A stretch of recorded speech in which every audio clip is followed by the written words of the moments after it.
Le monde n'est pas étrange. Il est simplement mal observé. Aujourd'hui, je vais te dire des choses vraies, mais tellement absurdes que ton cerveau va refuser d'y croire. Et pourtant, tout est réel. L'eau, l'arme la plus tranchante. On t'a appris que le plus tranchant, c'était le diamant, la lame, le métal affûté. Mais l'élément le plus tranchant au monde, c'est l'eau. Oui, l'eau. Accélérée à très haute pression, elle découpe l'acier, le titane, la pierre, sans feu, sans chaleur, sans bruit. L'eau qui donne la vie est aussi l'une des machines à découper les plus précises jamais inventées. Une goutte, une pression, une découpe. Et si ce que tu croyais inoffensif était en réalité terriblement puissant? Alors regarde bien ce qui suit. Tu brilles dans le noir, mais tu ne le sais pas. Ton corps émet de la lumière, pas une métaphore, pas de la poésie, de la lumière réelle. À chaque seconde, tes cellules produisent des réactions chimiques qui libèrent de minuscules photons. Pourquoi tu ne les vois pas? Parce que tes yeux ne sont pas assez sensibles. Mais avec les bons instruments, l'être humain brille littéralement dans l'obscurité.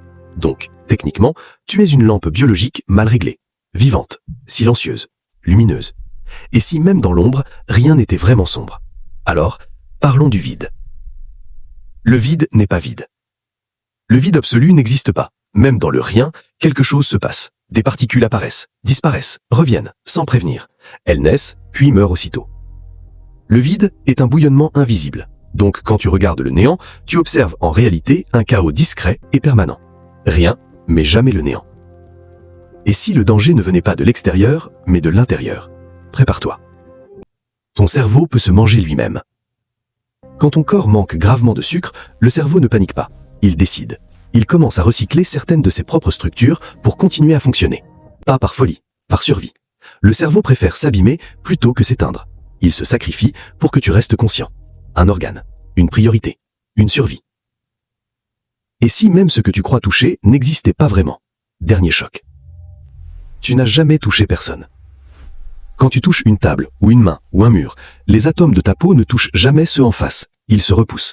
Il n'y a aucun contact réel. Seulement des forces électromagnétiques qui créent l'illusion du toucher. Donc, techniquement, tu n'as jamais touché personne. Vertigineux, non?